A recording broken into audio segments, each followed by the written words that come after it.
The Psychology of Criminal Conduct, Chapter 4, Part 2. The difficult, impulsive, sensation-seeking temperament. Temperament refers to inherent and stable characteristic tendencies of responding to the environment. Temperament is usually thought to comprise a few dimensions of behavior describing how individuals react to the environment. For example, some babies always seem content, and as they grow, they continue to adapt well to whatever challenges life presents. Other babies are quite fussy, and as they grow, they may be described as high-strung. Certainly, learning experiences can have a large effect on how individuals behave in different situations, but underlying an individual's response is a general predisposition that is evident at birth. Temperament is the biological precursor to personality and explains the heritability of personality. Excuse me. In general, personality refers to typical patterns of thinking, feeling, and acting. We will see that temperamental characteristics are evident soon after birth and remains relatively stable throughout life. The origin for today's research on temperament can be traced to the work of Alexander Thomas and his spouse Stella Chess and their colleagues in their original New York longitudinal study. 133 newborn infants were assessed along 9 characteristics that described how they typically responded to their environments.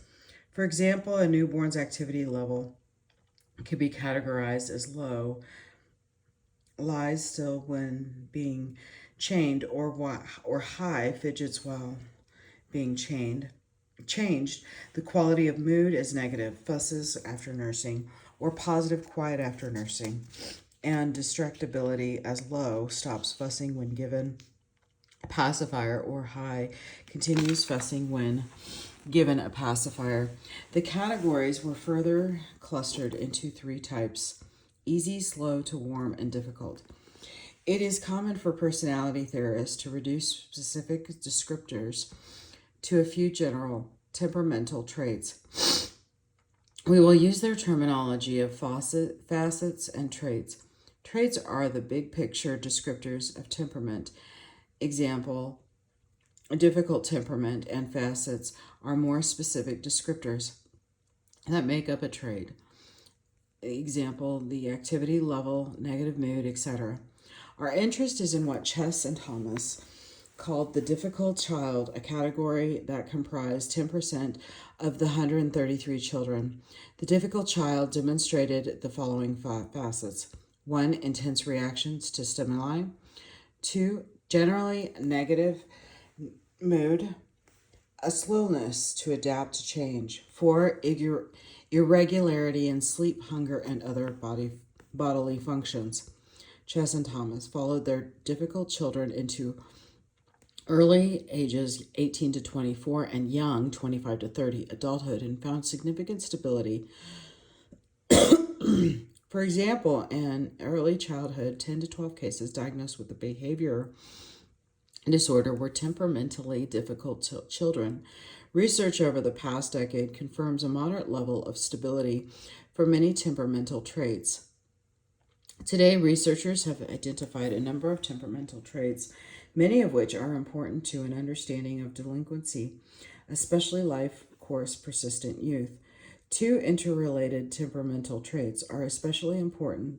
The first is high stimulation seeking combined with low self-control. It is one thing to have a high activity level with an interest in experiencing life to its fullest, a characteristic of many successful individuals. But if this energy level is not controlled, then it can lead to problems. The second major temperamental characteristic is along a social emotional dimension. A term that Moffat uses is negative emotionality. The facets of negative emotionality are aggression, causes discomfort for others, alienation, feels mistreated, and stress reaction, anger, and irritability.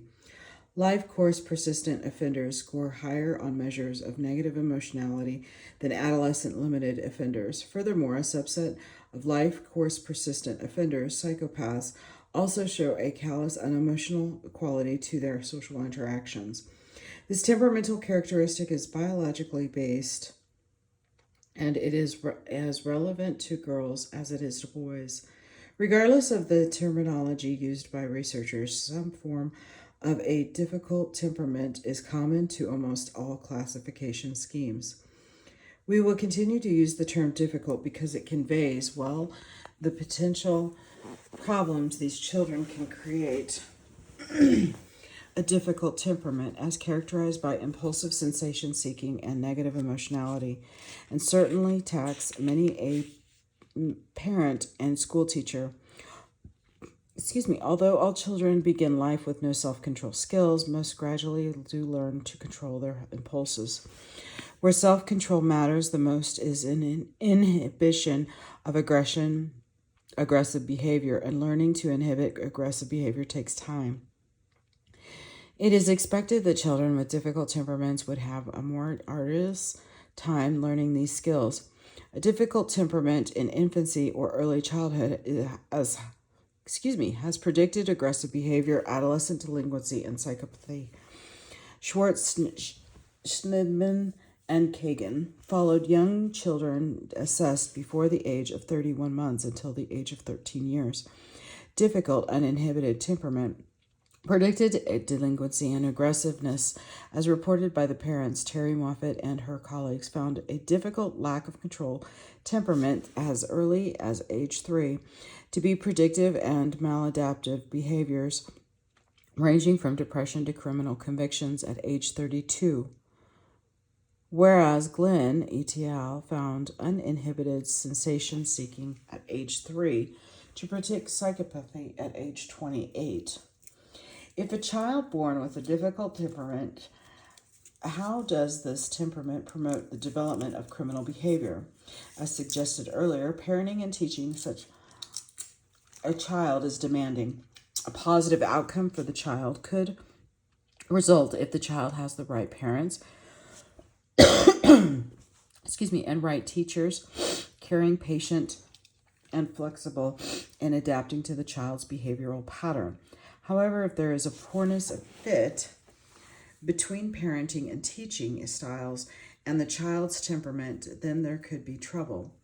There is good evidence that parents who find it difficult to cope may distance themselves emotionally from the child or may resort to inflexible and inappropriate disciplinary techniques. For example, Gerald Patterson and his colleagues hypothesized that hyperactivity is the first stage on the road to chronic delinquency. The child's hyperactivity interferes with effective discipline and consequently contributes to an early onset of delinquency. Matching a child with a difficult temperament with impatient, impulsive, and hostile parents, a likely scenario considering the intergenerational data, makes for unfortunate consequences. Poorness of fit between the child and teacher has also been observed in school settings. In Moffat's 2003 model, the major environmental risk factors are inappropriate parenting and poor parent-child relationships. Thus, the combination of a difficult temperament and the associated disruptive behavior of a child, along with a high-risk family environment, produce the perfect recipe for the creation of life course persistent offender. In PCC, the temperament is an ever-present characteristic of the individual. For the development of criminal behavior, a temperament characterized by poor self-control, high activity levels, and negative emotionality is very important. The concept of energetic, impulsive, sensation-seeking temperament describes behavior. What causes this behavior? One suspect factor is neurophysiological arousal. People differ in their general state of physiological arousal or excitability. Sorry about that. Some of these processes are obvious, such as heart and breathing rates, eye pupil dilation and sweating, while others requires special instruments to detect neurophysiological processes. The electrical activity of the brain. Some theories place neurophysiological underarousal as central to a predisposition to criminal behavior. Isaac, Isaac and Johnson and Quay postulated that criminals are neurophysiologically hypoaroused. Think of all those neurons in your body operating like they were half asleep. In order to wake up and bring some balance to the neurophysiological system, you need to seek out stimulation and excitement. Pair this state of underarousal with poor self-control, and there is little wonder that some find themselves in conflict with the law. Another aspect of neurophysiological underarousal is how it affects learning self-control. In Sarnoff Mednick's biosocial theory, self-control is learned through a combination of instructions, modeling, and reinforcement of prosocial behaviors and the punishment of inappropriate behaviors. Normally, punishment elicits fear, which is physiosociologically based emotion as indicated by increased heart rate, blood pressure, and sweating. These indicators can also describe excitement and anger. It all depends on how you cognitively label these feelings. Inhibiting the inappropriate behavior, i.e., self-control, avoids the unpleasant fear reaction. Thus, critical inhibitory learning requires that one, antisocial behavior is punished, and two, the child has the capacity to learn to inhibit antisocial behavior. The antisocial behavior of some people may be traced to the fact that they did not receive the appropriate socialization training. That is, they have normal neurophysiological arousal patterns. But either their parents did not monitor their behavior closely enough, or the parents did not properly identify the antisocial behavior and consequently failed to punish that behavior. The antisocial behavior of others may be traced to a breakdown in the biological ability to effectively learn self-control. There is also evidence linking adverse childhood events to poor neurocognitive functioning that interferes with passive avoidance learning. Learning self-control to avoid punishment involves fear reduction. It is called passive avoidance learning. Passive avoidance learning proceeds in this manner. The child contemplates an aggressive act. Previous punishment produces fear in the child, increased heart rate, blood pressure, sweating. 3. Fear and unpleasant emotion causes the child to inhibit the aggressive response in order to escape from feelings of fear. 4. The child no longer entertains the aggressive impulse and the fear dissipates. 4 or 5. The immediate reduction of fear reinforces the inhibition of the antisocial act. In addition to requiring a socialization agent to deliver the original lessons through punishment, the process requires the ability to acquire the fear response and rapid dissipation of fear in order to receive the natural subtractive reward for inhibition, that sense of relief of avoiding punishment. Several studies have found that individuals with antisocial personalities show diminished fear responses to aversive stimuli, and once fear is aroused, the biological markers of fear, i.e., increased heart rate, high blood pressure, sweating, are slow to dissipate. The extent to which neurophysiological underarousal is prevalent among justice-involved samples and children with difficult temperaments needs further exploration. The hypotheses in few studies that relate underarousal to impulsivity and poor self-control skills are enticing. A deficit in passive avoidance learning may, however, be caused by factors other than a fear deficit. For example, some psychopaths may have the potential to feel fear, but simply do not attend to that stimuli that provoke fear. However, the response to fear may differ on this subtype of the psychopathy. More will be said on the psychopathy subtypes in the next chapter. A common taxonomy is to distinguish between primary, the type most people think of, and secondary, neurotic and anxious psychopaths. In a recent review of 17 students, Hoffman, Schneider, and Moorcross found primary psychopaths showed more fearlessness than secondary psychopaths, although caution was advised due to the poor methodology in many of the studies. Within the context of PCC, physiological underarousal and the need for stimulation highlight the automatic, non-mediated reward potential of criminal behavior described in Chapter 3. That is, some individuals may engage in criminal acts not so much because of peer approval or some type of self-reinforcement strategy, but because the act itself feels good. Here we're referring to non-sexual offenses. Compared to non-offenders, criminals tend to score higher on measures of sensation seeking and will readily report a feeling of a high or rush when committing crimes. In addition, a meta-analysis by Glenn Walters found sensation seeking to be predictive of future offending. All in all, the neurophysiological arousal hypothesis provides a plausible explanation for criminal behavior in the absence of interpersonal or personally mediated controls. Difficulties in self-control and disturbances in neurophysiological arousal do not mean that hope is lost for chronic offender. A meta-analysis of self-control training programs for children under age of 10 found improvements in self-control and reductions in delinquency. Furthermore, there is some evidence that participation in cognitive behavioral treatment programs is associated with changes in neurobiological functioning. If environmental interventions change the likelihood of criminal behavior by changing brain function, then direct biological interventions may change antisocial behavior.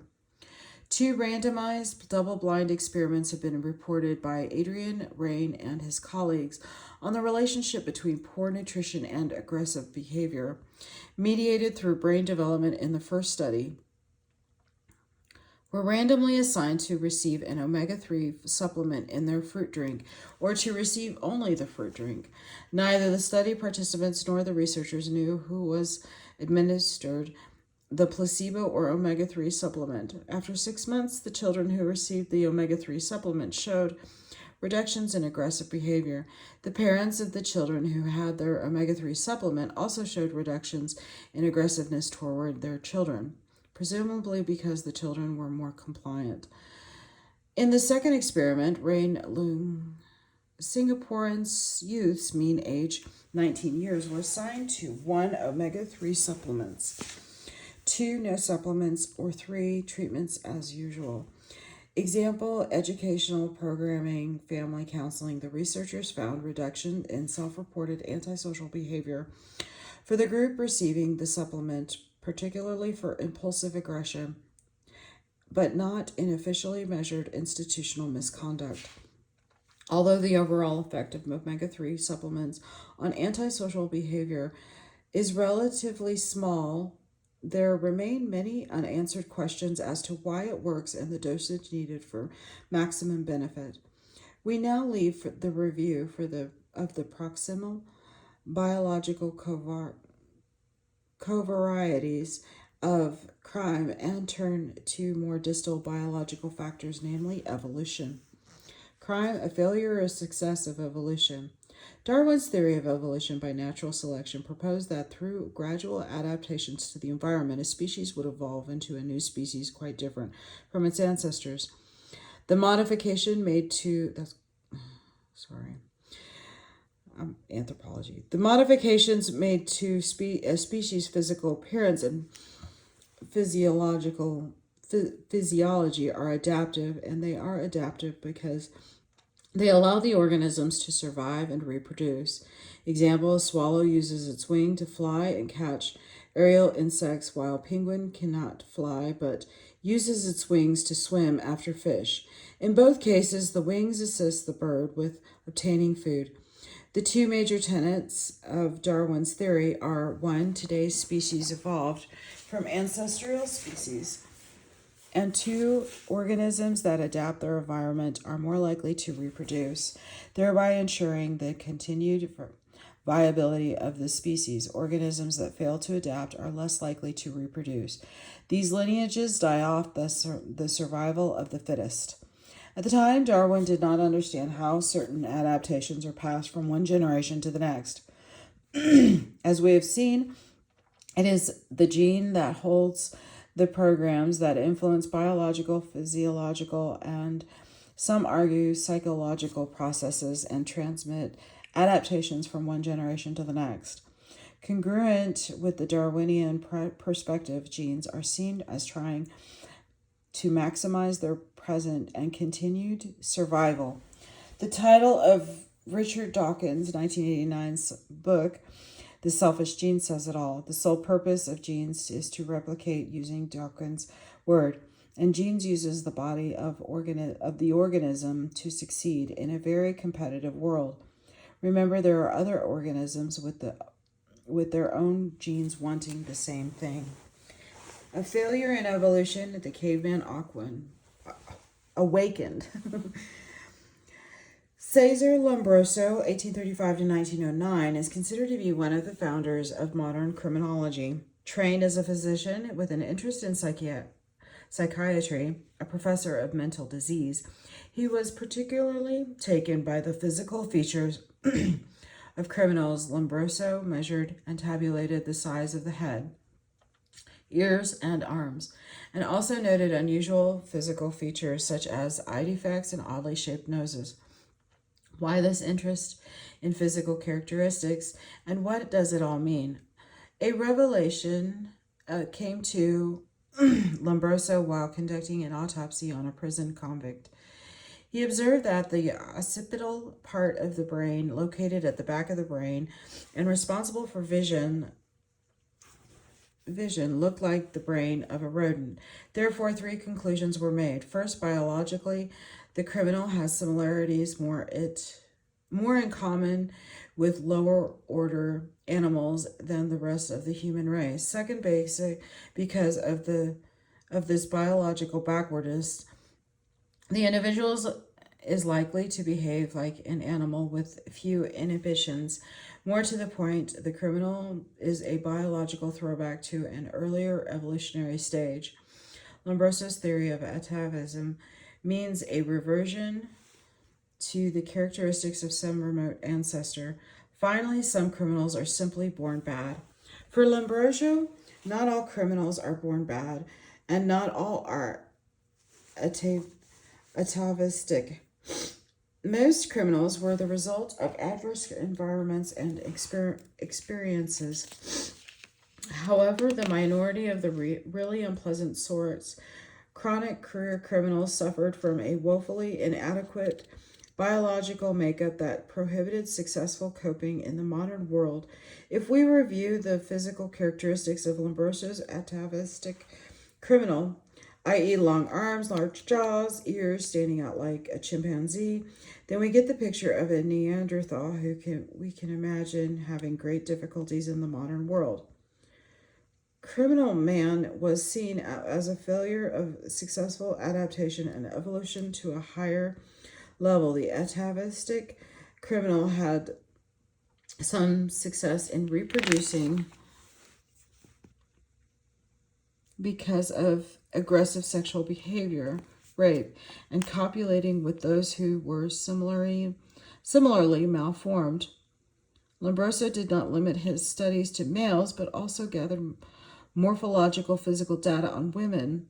Compared to a sample of female peasants, criminal women, which included prostitutes, had shorter arms, smaller head size, and darker hair and eyes. Figure 4.3 displays a page of Lombroso and Pharaoh's, the female offender. Lombroso's theory of the atavistic criminal and emphasis on biology were reflective the times.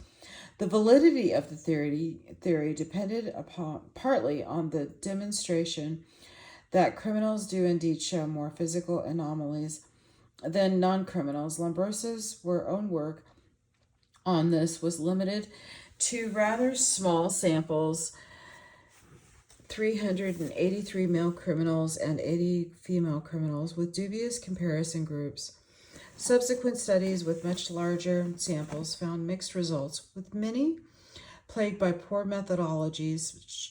Charles Goring's investigation of 3,000 English convicts who were compared on 37 physical characteristics to university students, hospital patients, and soldiers found no differences. In the United States, Houghton, 1939, compared 14,000 inmates with 3,000 non-criminals and found differences on 19 of the 33 physical characteristics, with criminals featuring low foreheads and protruding ears and being generally physically inferior to non-criminals. The efforts to identify a born criminal who is biologically weak and evolutionarily stunted led some to consider eugenics. Eugenics is the study of altering human reproduction in order to increase desirable heritable traits. Unfortunately, this also involves eliminating undesirable traits within the human population.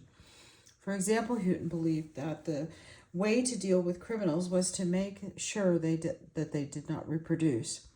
The New York State reformer Josephine Shaw Lowell established an asylum in Newark in 1885 for feeble-minded women in order to prevent them from producing criminal children. For a summary of early criminologists' views on eugenics, see Raffer 2009. After the horrifying revelations from Nazi Germany, eugenics in the extreme may have diminished, although genocide still occurs, but other interventions intended to control reproduction among selected groups have continued. Forced sterilization of female inmates continued in California until 2014.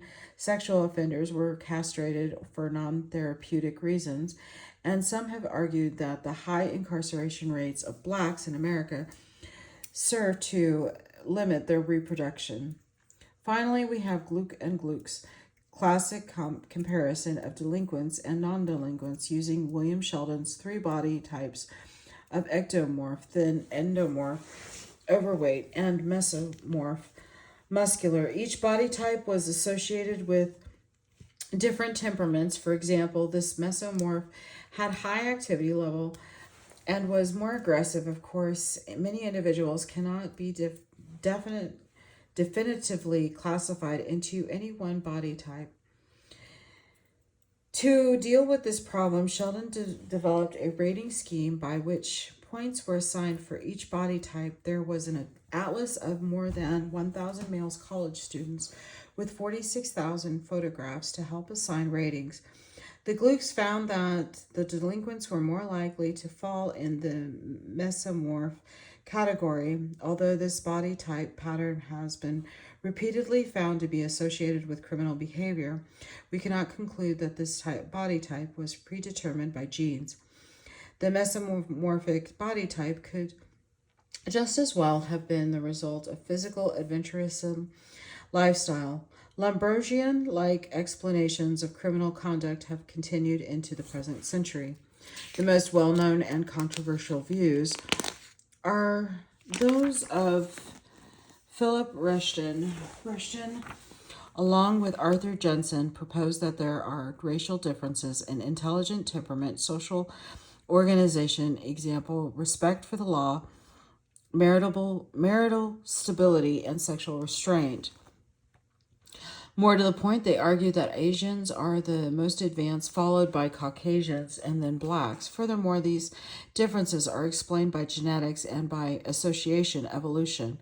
Thus, the higher crime rates observed among blacks may be traced to their lower intelligence, poor sexual restraints, and social disorganization. Rushton and Jensen draw on many different types of evidence, but in order to link our discussion of Lombroso and Houghton, we point to their use of cranial measurement and brain weight as proxies for intelligence. The claim is that the differences in cranial capacities and brain weight, with the Asians showing the largest values and blacks the smallest values, reflect the corresponding differences found in IQ scores.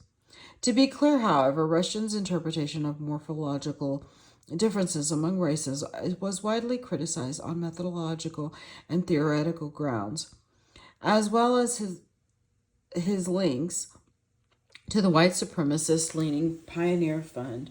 He was actually a president of the organization until his death until 2012. This brief discussion of Rushton and Jensen's views is included only to show that Lombrosia's work has had a long legacy.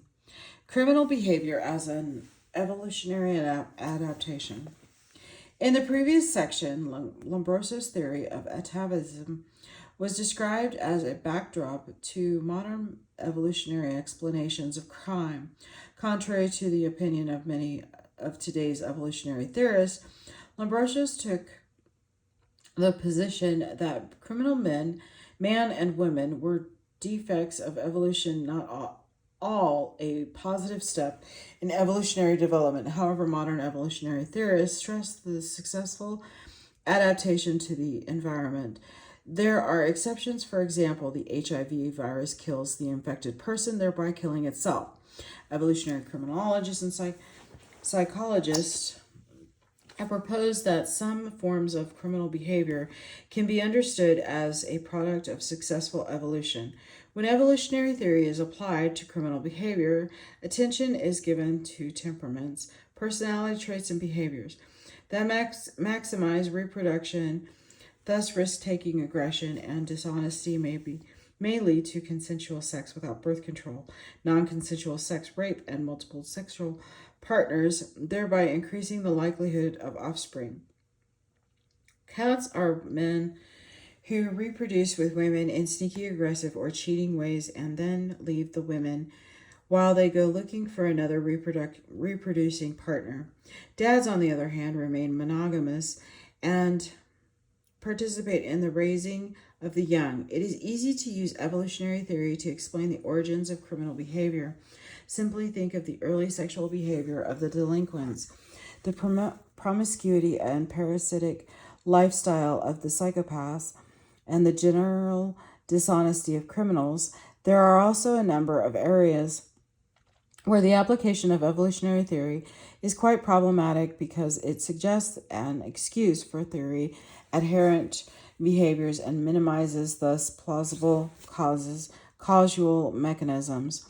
Evolutionary theory has been used to explain the behavior of the rapist, intimate partner violence, the male controlling the woman's chances of bearing someone else's child, and child abuse. Non-related parent are more likely to abuse the child because there is no genetic investment. Hilton Harrison Rice. Quincy and his colleagues have suggested that there are actually two types of life course persistent offenders. The first is that described by Moffat 1993 as the child of neuropsychological problems, a difficult temperament, and poor socialization experiences. The second is the psychopaths who follow an evolutionary adaptive life history strategy. These individuals demonstrate relatively few neuropsychological defects, although they do have some, and their behavior reflects a genetically determined strategy to maximize mating success. Although we have been discussing the selfish behavior of the male, a woman's behavior with respect to reproduction also has adaptive significance.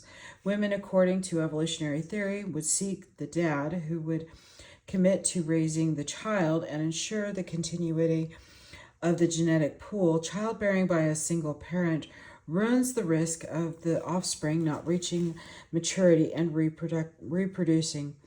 Therefore, it is in the mother's gene's best interest to choose a partner that helps her raise the children.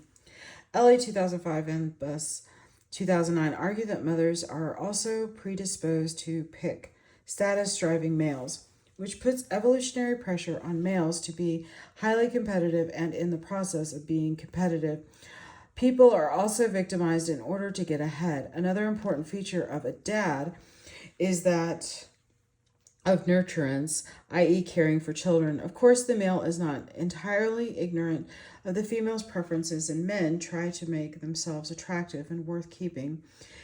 In many bird species, males have evolved colorful plumage in humans. Many buy fancy suits, but they tend to be cads. Alas, choosing a father that will remain loyal, considerate, and have the resources to care for the offspring is not easy. The high sexual and physical victimization rates of children attest to that. Looking closely at the mating behaviors of justice involved people, it is difficult to see that these behaviors are adaptive in the long run. Yes, delinquents and criminals do begin sexual intercourse earlier than non criminals, although this may have nothing to do with the delinquency resource. Have children earlier and have more sexual partners. However, they tend to mate with partners who have similar temperaments, personalities, and social backgrounds, i.e., assortative mating, with the result that they actually have higher levels of failed intimate partnerships, poor health, and higher mortality. This is like a lot. In addition, the products of these unions tend to be children with low birth rate, difficult temperament, and neurological problems, certainly not in the best interest of the gene. Evolutionary theory is changing. It's not. Okay, I'm sorry. At times it appears that evolutionary theorists adhere to genetic determinism, or a gene-based evolutionary theory that assumes that all changes are adaptive. However, this is not true. Example, eye color has no adaptive function. Many of the arguments for evolution are based on the studies of lower species and then extrapolated to human behavior. Yes, humans are not guppies, but why would we be the sole animal species to escape the laws of evolution? The more complex the organism, the greater the influence of extra genetic factors. Even in lower level species, environmental factors can profoundly alter genetic programs. Example, the sex of the turtle depends on the incubation temperature of the eggs. Evolutionary theory is morphing into a developmental biology informed theory of evolution. For example, the life course, persistence, and their early sexual experiences and multiple partners reflect accelerated reproductive strategies. However, the bottom line is that environmental influences are given equal billing to genetic influences. 3 closing comments. Before closing this chapter, a few comments relevant to the PCC are in order. First, biological factors contribute to criminal behavior. It is not that biology determines crime, but that the biological processes behind a temperament, exemplified by low self-control, negative emotionality, and other antisocial personality traits, increase the probability of antisocial behavior under the right environmental conditions. The precise measurements of the underlying biological processes is rapidly progressing, but we are already there with reliably differentiating individuals on the behaviors described.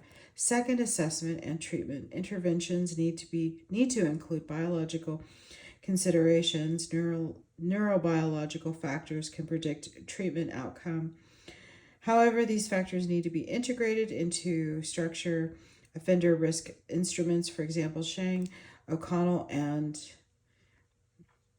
Warmth have suggested adding behavioral indicators. Example, attention, emotional control of executive functioning, i.e. frontal lobes, to assessment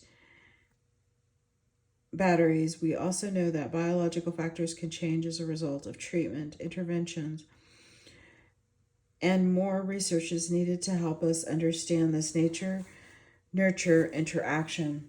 Third, biological factors appear to play a greater role with the life course persistence offender. Although it is tempting to explain their behavior as a product of disadvantaged social environments, the evidence simply does not allow us to say this. Many children grow up in poverty and in homes with dysfunctional parenting, but not all of them follow a path of chronic and violent criminality. Why some children in these environments follow this path and others a less antisocial trajectory appears to reside in biological differences. Worth remembering: 1. The environment influences how biological predispositions are expressed in behavior. There are many aspects to individuals that are biologically based: age, gender, race, and temperament. However, just because certain factors have a biological basis does not mean that behavior is predetermined. The path to crime or to good citizenship depends more on what happens as the individual grows up than on what capabilities the individual was born with. A minority of youths account for most crimes. The majority of youthful males will engage in crime during adolescence, but then stop in early adulthood.